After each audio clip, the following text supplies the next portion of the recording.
All right. So guys, once again, homework that you started last time, class notes that you started last time. We will look over the homework at... That's a pretty great entrance, buddy. Son, did you get my email back? Okay, very cool. All right, let me change this. All right. I like it. Hey, so guys, what we're going to do is we're actually going to start right here. Let's start by looking over this homework. Please remember on this first page that actually turned into 2 pages for me, just because I needed to make these big enough that you could see. Guys, all you had to do was the left-hand columns, but in addition to that, you could only do the left-hand columns where you were given information in one of those 2 left-hand columns. So for example, number 1 you couldn't do because you don't know the relationship with boiling point tying backwards. So the only ones you could do were the ones where you were given information in one of the 2 left-hand columns. I circled the information that was given to give you a sense of that. But guys, I pray that you're seeing the trend.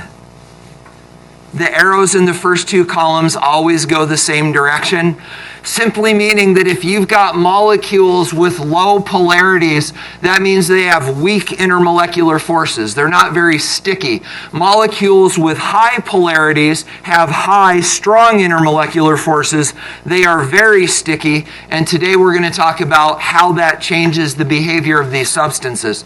So guys, you all okay on page number 1? And then here's the rest of page number 1. Again, guys, bottom line is these arrows always go the same way. Polarity and intermolecular force trends together. You guys good there? Probably, right? We even got this done in class. So then, guys, this page.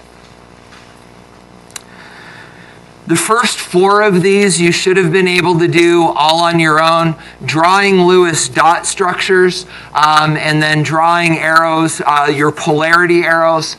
And then, guys, from there, circling the one that's more polar. And, guys, understand this is going to become the foundation for the rest of your homework today. So, guys, if you're not getting these right, obviously ask questions if you need, but correct your answers, because if you're getting these wrong, you're going to get the whole 3rd page of this assignment wrong, because page 3 is based upon this. So, guys, here's the first 3. Please ask questions if you need.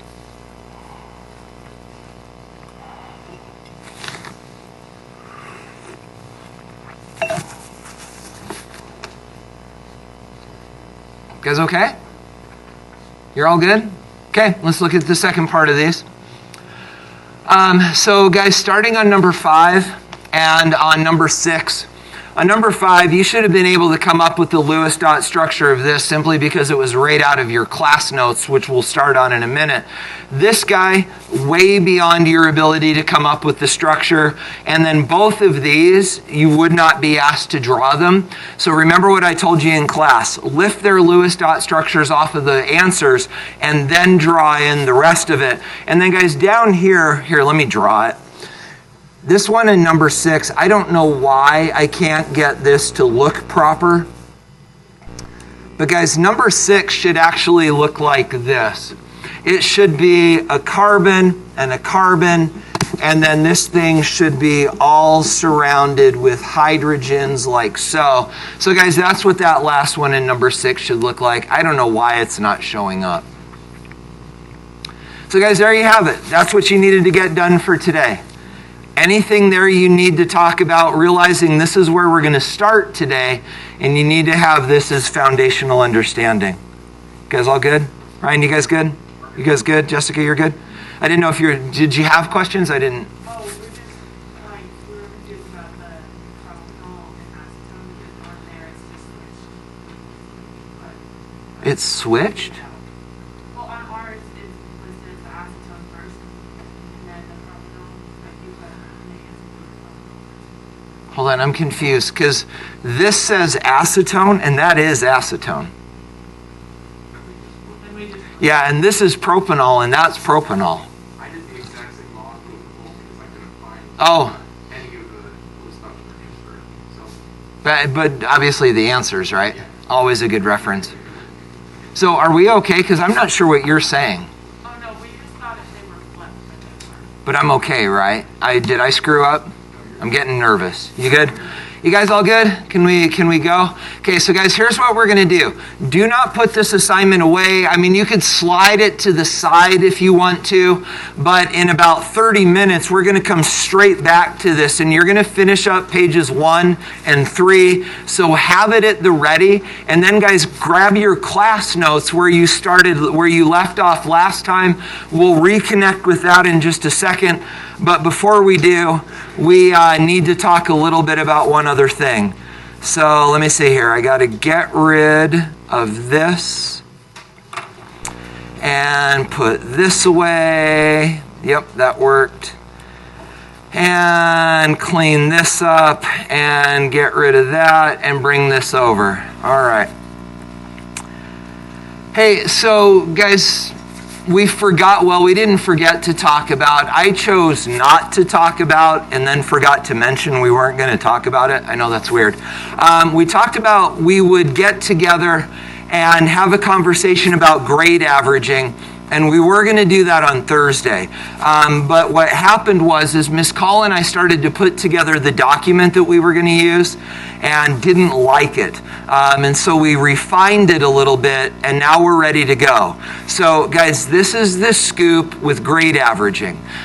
So you may remember that first quarter, the quarter ended, Miss Call and I sort of gathered around our impressions of first quarter, and we were like, man, that was just a weird way to start the year.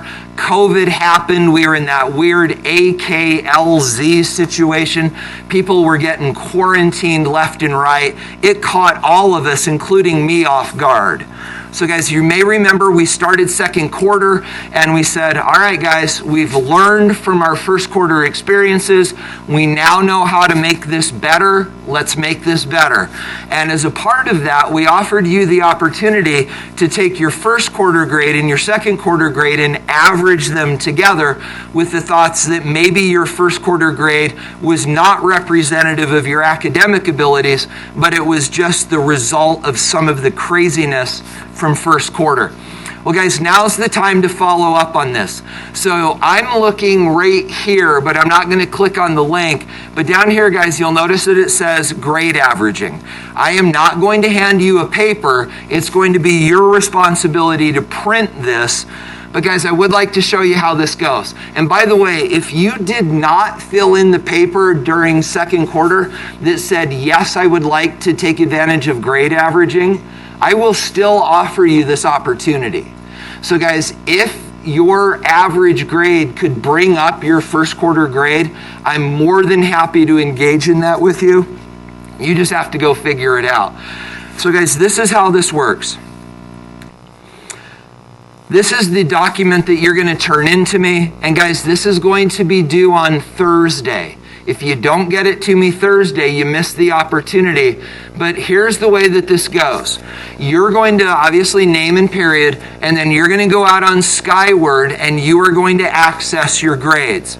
And you're going to go back and you're going to write down your grade percentage to 2 decimal places. That's how far Skyward calculates. So that's what we're going to use. And then the letter grade that's associated with that percentage. Then guys, you're going to write down your second quarter grade and then also the letter grade that's associated with that.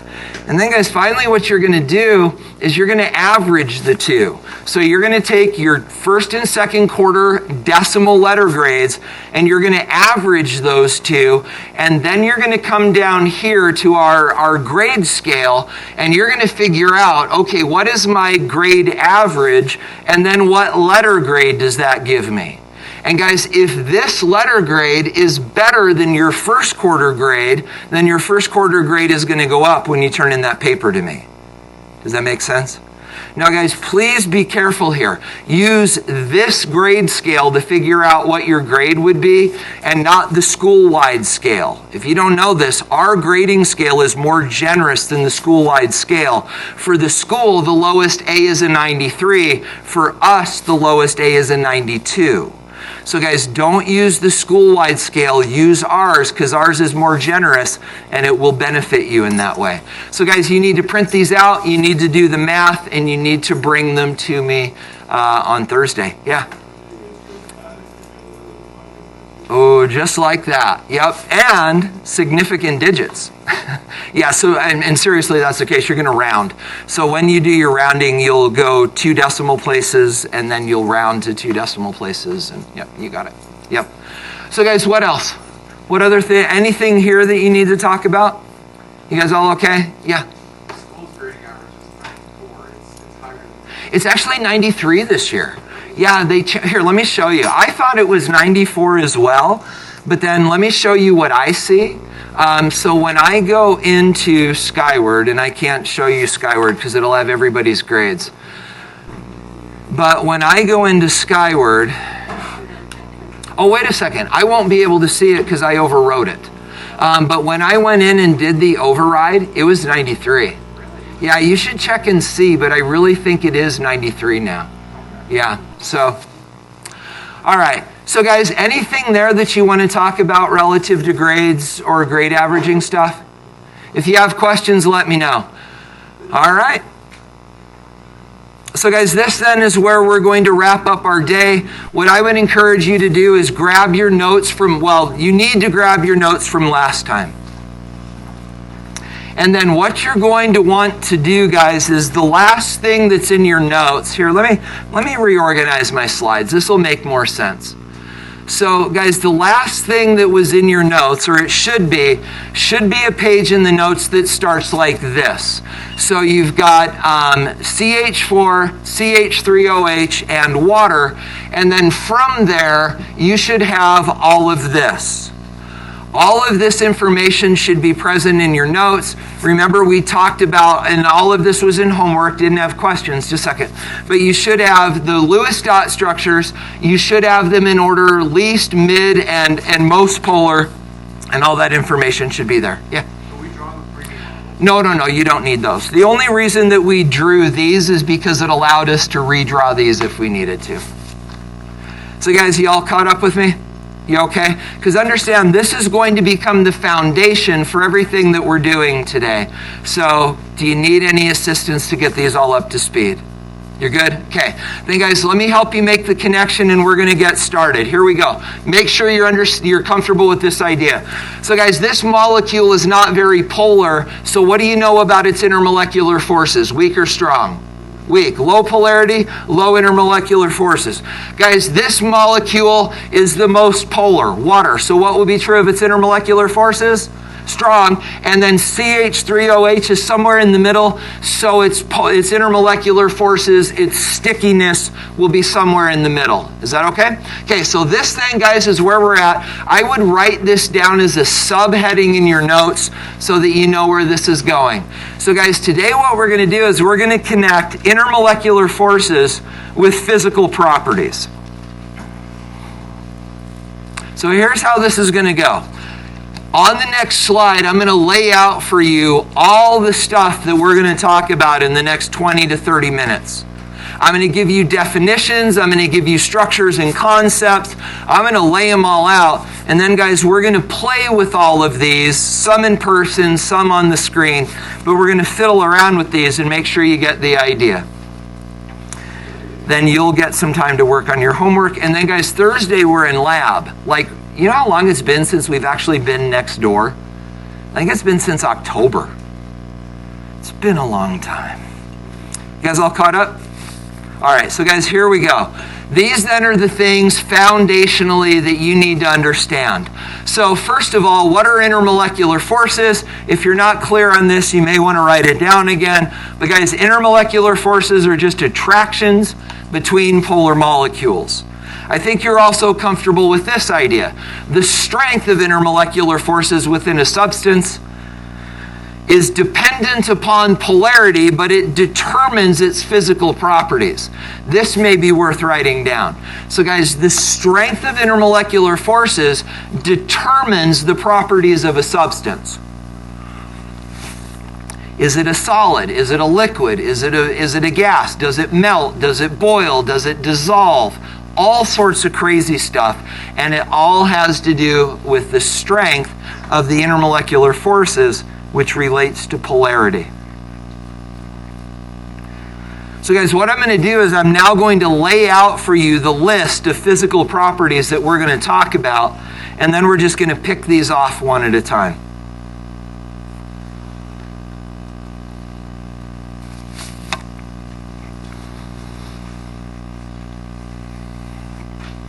You guys okay? All right. So guys, these are the physical properties that we're going to talk about today. First of all, phase. And I think that you know this, but if you're not clear on this, the three phases of matter are solid, liquid, and gas. We're going to go into this in a lot more detail in lab next time. But for now, if you're not clear on that, the three phases of matter are solid, liquid, and gas. What determines if a substance is a solid, a liquid, or a gas? That has to do with intermolecular forces, which has to do with polarity. That's what the therefores are there for.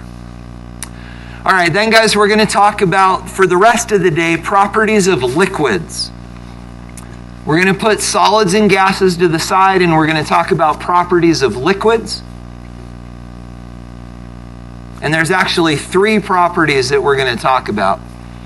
The first one is volatility. I'll define it for you, and then we'll play with it later.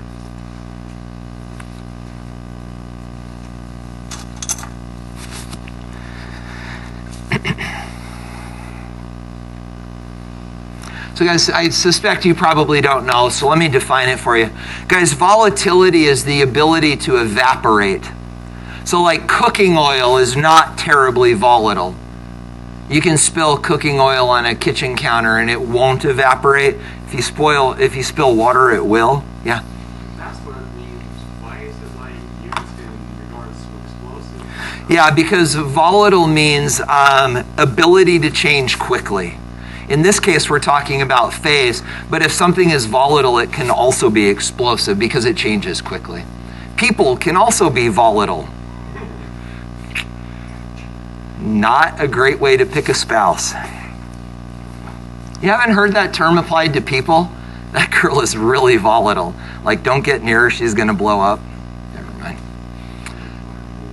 Like bipolar, right? Changes quickly. So guys, the second one we're going to talk about is boiling point. We're going to study this at great length next time in class. But for now, guys, you just need to know that boiling point is the temperature at which a liquid has enough energy to become a gas.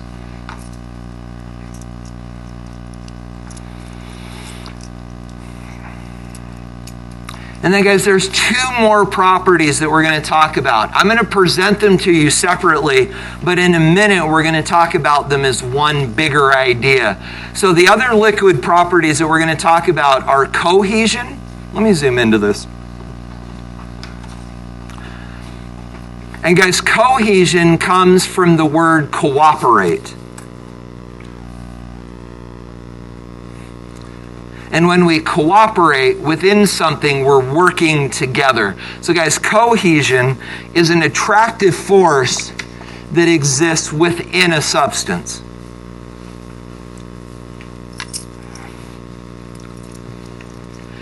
And then guys, the last one we're going to talk about is adhesion. Like adhesive is glue, and that refers to an attractive force that exists between two different substances. So gang, this now lays out our laundry list of what we're going to do today. The first thing we're going to do is we're going to go back to those three substances that we looked at last time, CH4, CH3OH, and H2O, and we're going to figure out what phase they're in. Then after that, we're going to focus on our liquids, and we're going to talk about their volatility, their boiling point, their adhesive and cohesive properties. And guys, we're going to tie all of these back to intermolecular forces and polarity, which means we're going to be drawing a lot of the triple dots, which you all, of course, remember means therefore.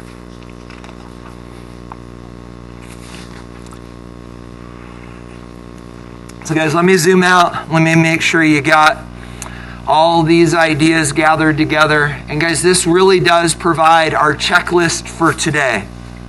We're going to go back and we're going to look at those three phases, and we're going to talk about, or those three substances, we're going to talk about their phase, We're going to talk about then the ones that are liquids in terms of their volatility, boiling point, adhesive, and cohesive forces.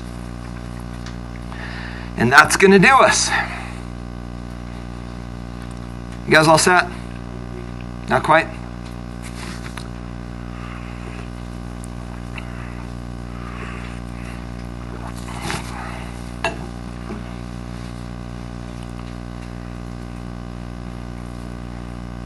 How about now?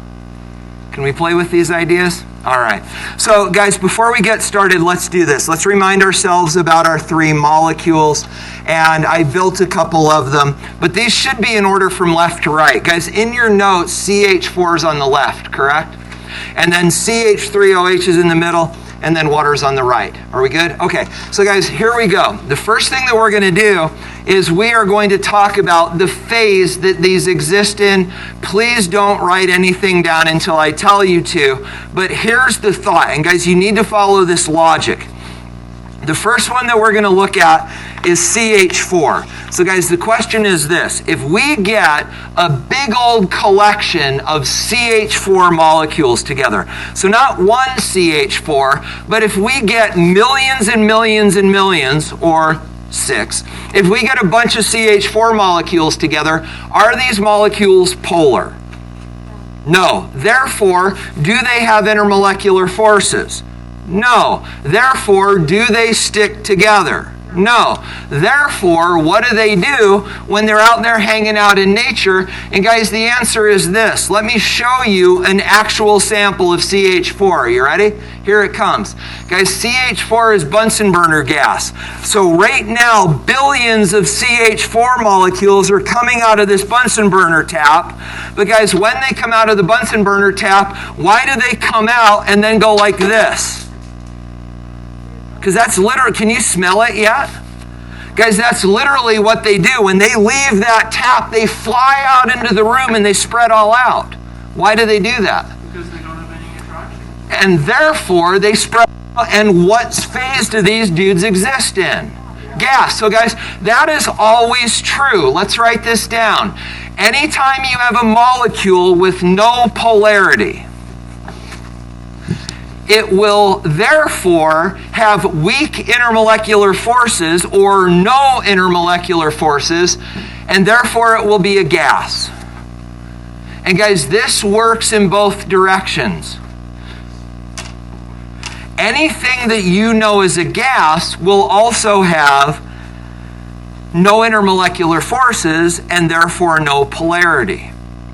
So the oxygen that we breathe, the nitrogen that we breathe, the carbon dioxide that we're filling our atmosphere with, guys, all of these are gases. The reason they're gases is because their molecules are nonpolar and therefore they don't stick together. You get the idea? You good? All right. So now, guys, let's move along and let's talk about our next substance, which is CH3OH.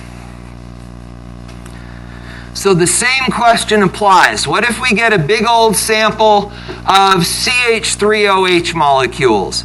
Follow the reasoning. Are these molecules polar? Yeah. So let me draw in the polarities for you just so you see it.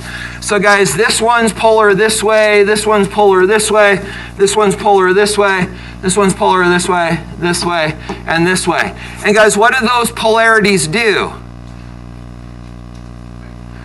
They attract each other, right? What do we call those attractions?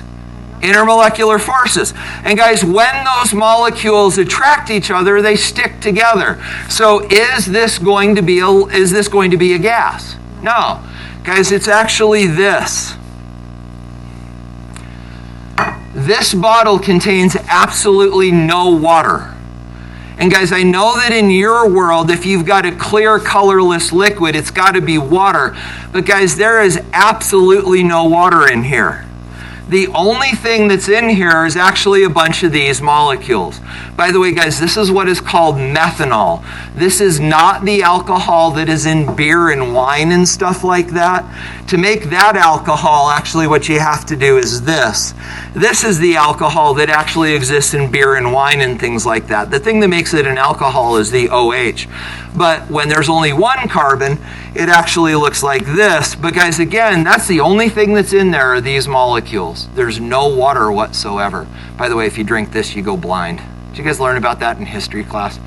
Where the moonshiners would actually make moonshine sometimes in wooden stills. This is called wood alcohol. And sometimes when they were making the alcohol you drink, they actually made some of this by accident. And a lot of people went blind drinking moonshine back during Prohibition. So anyway, guys, this is CH3OH. Again, the connection is it's got a polarity, it's got intermolecular forces, therefore the molecules stick together, and it's a liquid.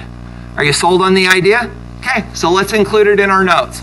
So here we go. Polar molecules, therefore they do have IMFs, therefore this is a liquid.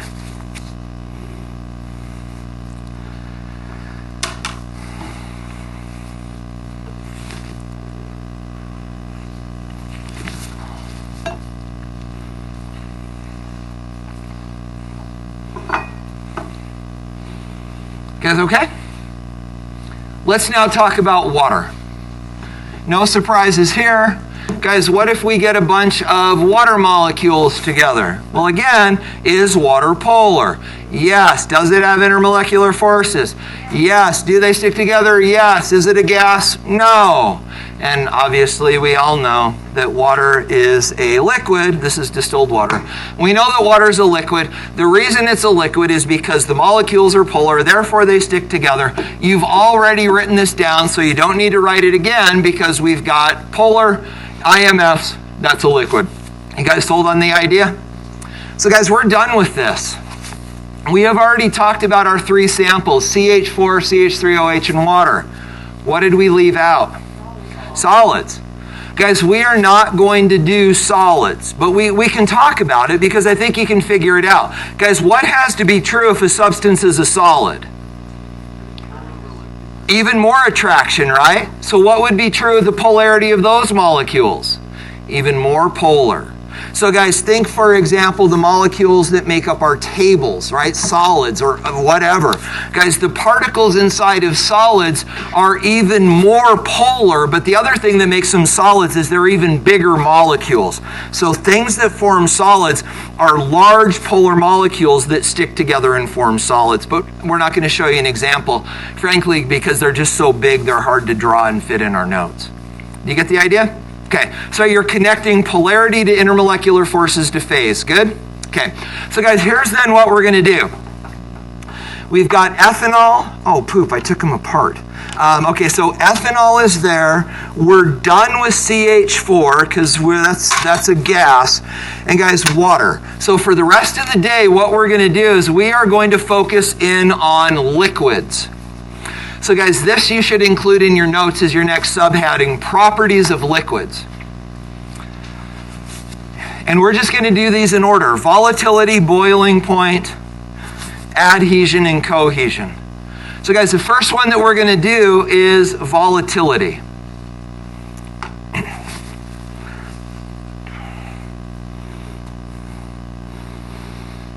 So guys, here's what you want to do in your notes. Scratch this down. Doesn't have to be super huge, but draw yourself a beaker and then put a top on it and then draw in some molecules inside the beaker. Again, it doesn't have to be huge, but it's worth drawing. Maybe a couple inches by a couple inches. But then, gang, once you've drawn in your beaker with your molecules,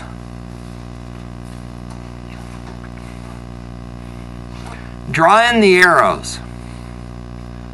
And as you're drawing in the arrows, ask yourself this question. What do the arrows represent? We'll talk in a minute. Think about it while you're waiting.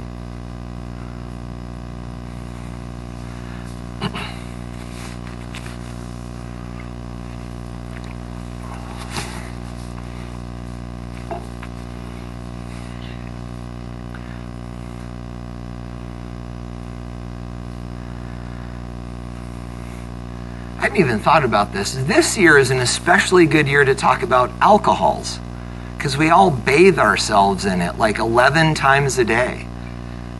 And you guys know that a lot of distilleries actually made a lot of money in COVID because instead of making things like vodka, they started making hand sanitizer because it's the same alcohol. You guys didn't know that? Yeah. It doesn't have to be the same. There are other alcohols that work too, but Isn't ethanol a gas? Like car gas? oh, good for you. Okay, so this is where this gets weird. So we put gas. So the question, guys, is isn't ethanol like gas? But this is where it gets weird because we talk about gas, which is gasoline, but gas is not a gas, right? Gas is a liquid. So at that point, it kind of falls apart. But the idea is this. They do put ethanol in our gasoline. The reason is because ethanol, which again looks like this, right? It's the stuff that's in beer and wine. So when you burn this, which kind of looks like a poodle, if you think, when we burn this, it burns very, very clean. In order to turn this into gasoline, we'd have to actually add six more carbons. You've heard of octane? Oct is 8. And so literally, and then we take this off. So in order to turn this into the major component of gasoline, it would be 6 more carbons surrounded by hydrogens. But when that burns, it's much more likely to turn into carbon dioxide. When you burn this, it's much more likely to just turn into water and go away. So what they do is they put ethanol in our gas because it then burns more cleanly and it's less likely to become carbon dioxide and get up into the air. So yeah, but like if you've ever seen like drag races, those long narrow cars with the huge wheels, those things actually only run on this. Yeah, they call them alcohol funny cars, and they actually only run on alcohol. Yeah, this stuff burns crazy hot and crazy fast. It's just not good for our engines, so they don't give us a lot of it. So, you guys good? Why did we talk about that? I have no idea. All right, so what was I doing? What were we doing? Oh, this. Wait, no, what? Darn you. I don't remember what, oh, hold on. We got to turn this back into ethanol. Okay. So, guys, the idea then is we've got molecules like this and we've got molecules like this. But, guys, here's the question. We're going to now talk about volatility. So, remind yourself, if you need to go up in your notes, you can. Remind yourself what volatility means. The ability to evaporate. So, guys, you understand this. I know you understand this, but let's just be sure that we're clear on the idea. So, guys, if I take a sample of water, and I'll grab it from here because I want the other. So, guys, if I take a sample of water and if I let this sit, I think you're comfortable with the idea that this water is evaporating. Because the question is, what's going on inside the water when it evaporates? And in order to talk about it, the better place to look is right here. So that's going to be our sample of water. So guys, why is this water all stuck together as a liquid? What's holding it together? Intermolecular forces, because the water molecules are polar. So guys, these very attractions that act like magnets are sticking these molecules together. In your drawing, where are the forces of attraction represented? In the arrows. So guys, those arrows represent intermolecular forces. Now here's the idea. If we could look inside of this sample of water, these molecules are slamming around at hundreds of miles an hour, and every now and then one of these molecules gets to the surface of the water and it goes, whoa, and it jumps out. And we call that evaporating. So the molecules that are up here at the surface of the water, yeah, they're being pulled on by other molecules, but if they can get to the very, very surface of the water, they're going to fly out and they're going to evaporate. Now again, guys, what are the forces that are keeping them from evaporating? The intermolecular forces, right? Here's the question. Which one of these two samples, the alcohol or the water, which one of these two samples will evaporate quicker? Stop and think. Which one of these two liquids, ethanol or water, which one will evaporate more quickly? Do you have an idea? Share it with the person next to you. Come up with a group answer.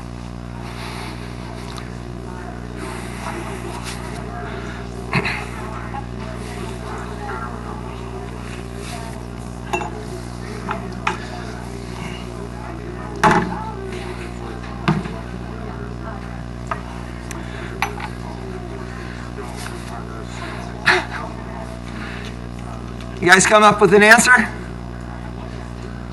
All right, so let's do this. We're going to sort of go around and we're going to poll the group, and we're going to start over here with our hospital ward. You guys are a mess. You know that, right? Good. Yeah. I hadn't even thought about the fact that you have like one good body between you. You understand that, right? So what do you guys think? Will the water evaporate more quickly or the alcohol? We have a vote for alcohol. Annalise, what did you guys say? Alcohol. You also went with alcohol.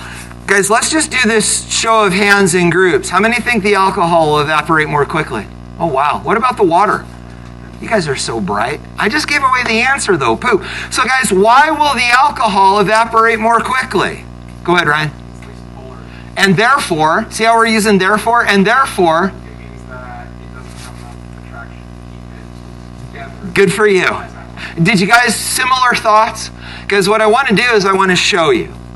So what I'm going to do is I'm going to spill some water here, and then I'm going to try to create a similar size puddle with the alcohol over here. Okay.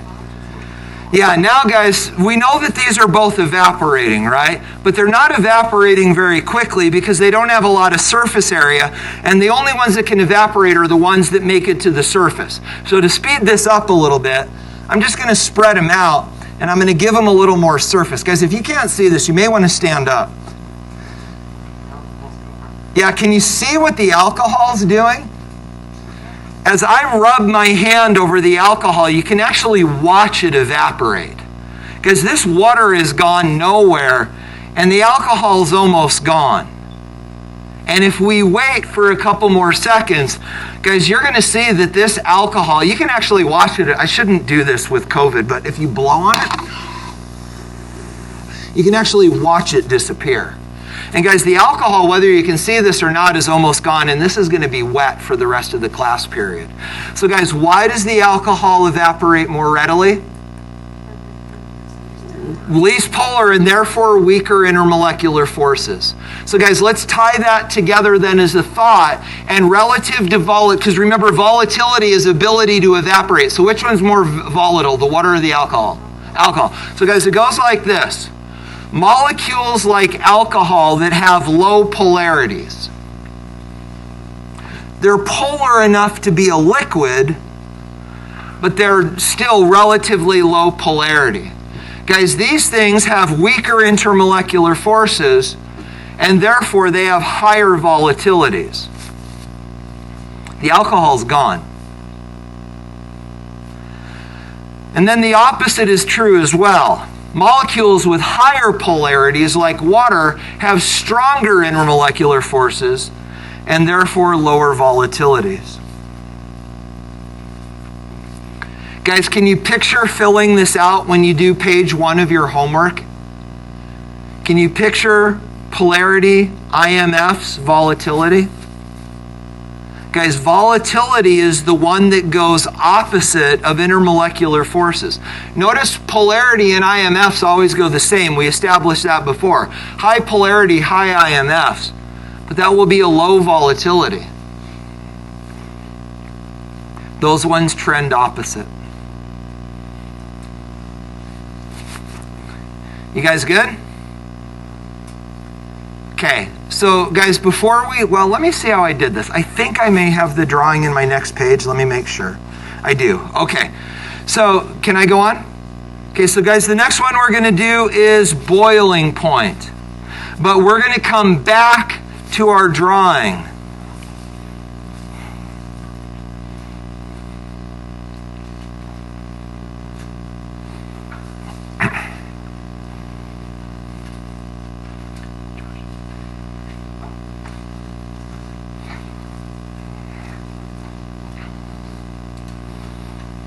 So guys, it goes like this.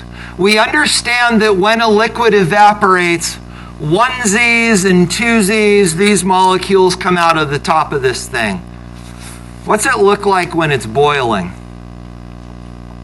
They're all flying out. So guys, when a liquid boils, literally what we're doing is we're heating them up. And you guys know this, right? When a molecule heats up, what does it do? Speeds up. And so when we add heat to this water with a Bunsen burner, which we'll do next time in class, these molecules start flying around, and eventually they fly around so fast that all of them have enough energy to break the intermolecular forces and leave.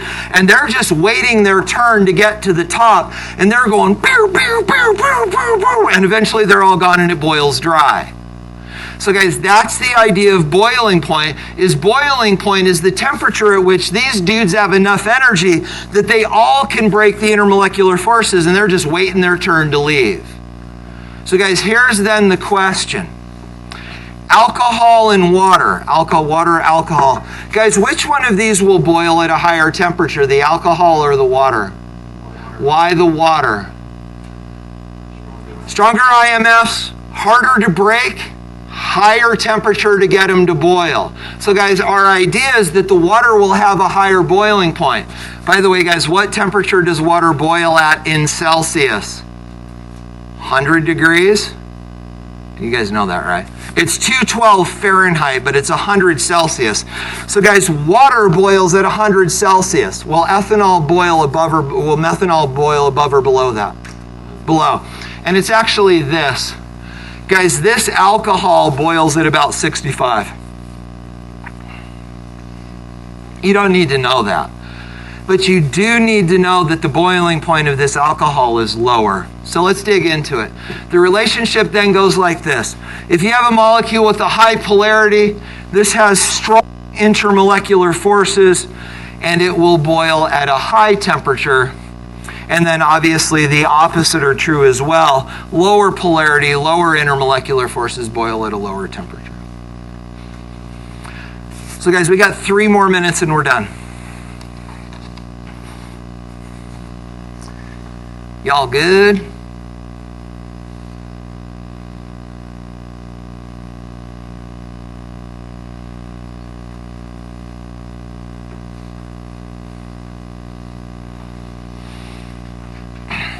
The power of the triple dot. Guys okay? Okay, so guys, we've got 2 more to go that we're going to put together. Cohesion and adhesion. This is how we're going to wrap up the day. So jumping over here, cohesion and adhesion, or adhesion and cohesion. Doesn't matter.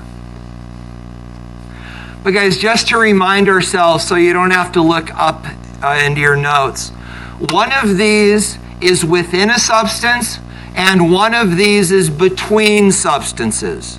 The way that I remember is adhesion sounds like adhesive, which I know is glue. And what does glue do? It sticks different things together. So adhesion is in between things, like glue. Cohesion is like cooperate. It's within something based on cooperate. Yeah. Oh boy, go ahead. Yep. Does alcohol have more cohesion? I noticed it leaks flatter, or water has. Yes. Yeah, did you know? I actually thought about saying something, and then I was like, oh man, this is going to be sort of distracting, right? But no, you're exactly right. When I poured the puddle of water, it balled up, right? Because it has stronger cohesive forces. The alcohol spread out because it's less polar, and therefore its cohesive forces are lower. It's cool you noticed that. I know. I was going to say something, and I was like, nah, they won't know what I'm talking about. But yeah, that's exactly right. Yeah, you got it. You guys good? Adhesion, cohesion? Okay. So guys, I got a question for you then. Not a great drawing, don't draw it, but this is the idea.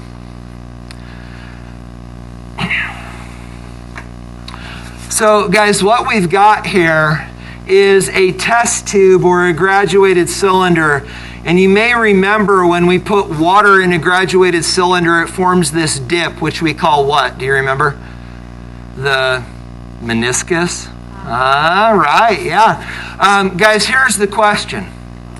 Does the meniscus form because of adhesion or cohesion?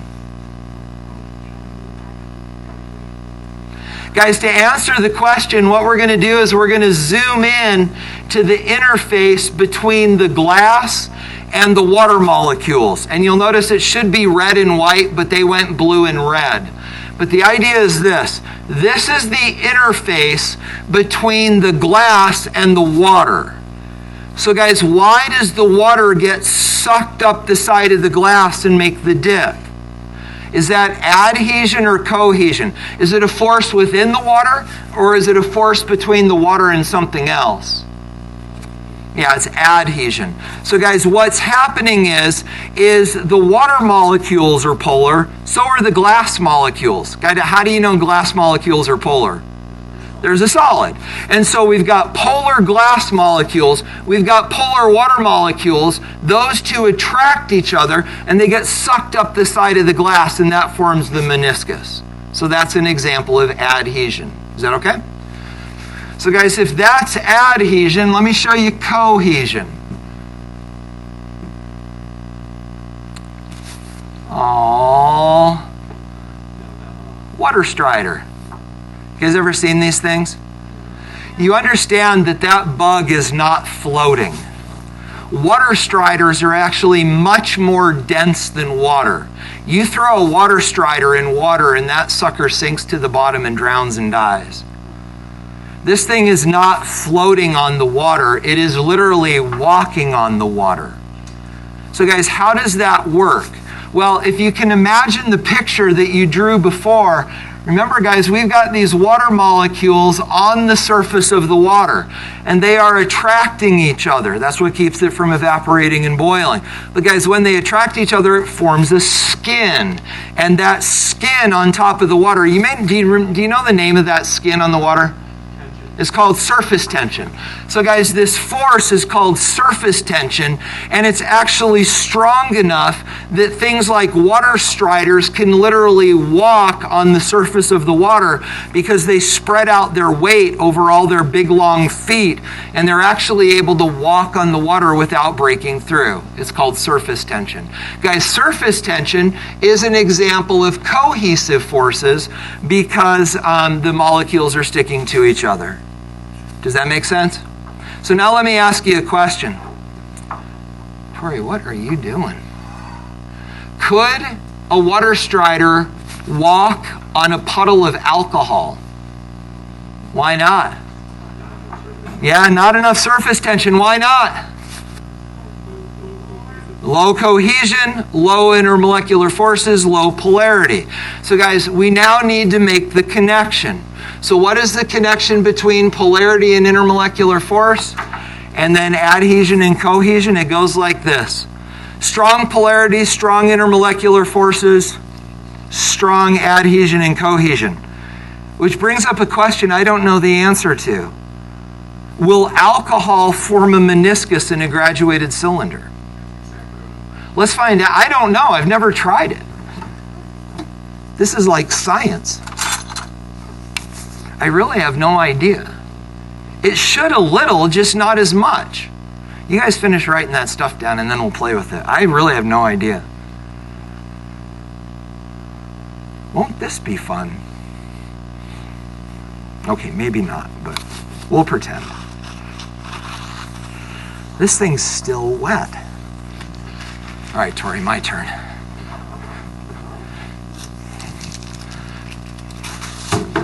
All right, let's try this and see. I have no idea.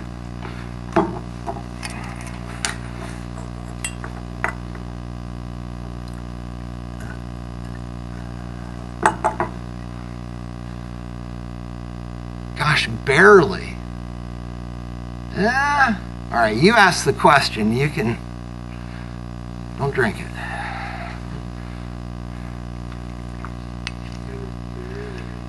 Yeah, right? Isn't that interesting? I wonder if I have another glass graduated cylinder. Oh, wow, look at this. So here's one with water in it. Look at the difference. Isn't that interesting? Yeah, it's really odd. That's pretty cool. Hey, so guys, we are now done for the day. So this is your assignment for the rest of the day. Go to page 1 of your homework, finish it. You now have access to the ideas represented in the right-hand column. You should now be able to finish that entire page.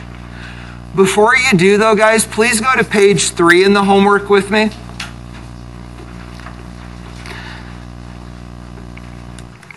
Guys, going over here and looking at page 3 in the homework, which I'm horribly ill-prepared to do, so be patient with me for a minute. Okay, so general chemistry, unit 6, second homework, right there. So guys, looking at the instructions for page 3, notice what it says. Regarding the molecules that you just drew, those are the ones that you did on page 2 that you just turned in at the beginning of the day. Answer the following questions, including a brief description of your reasoning. So guys, for example, question number 1 says this.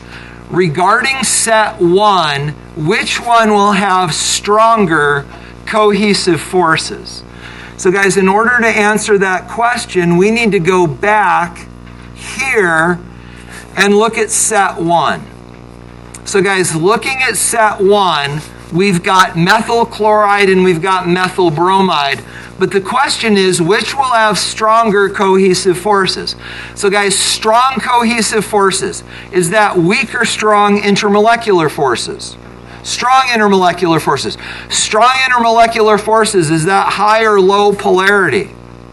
High polarity. So guys, which one's going to have the stronger forces?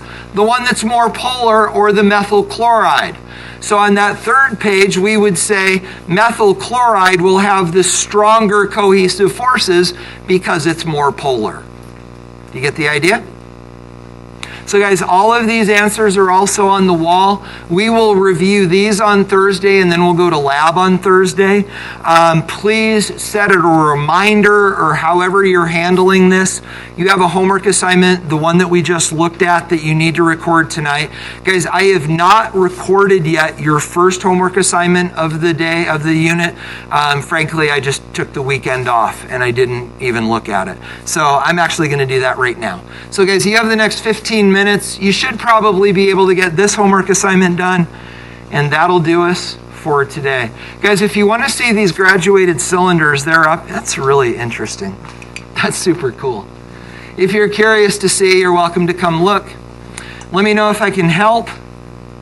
That is all.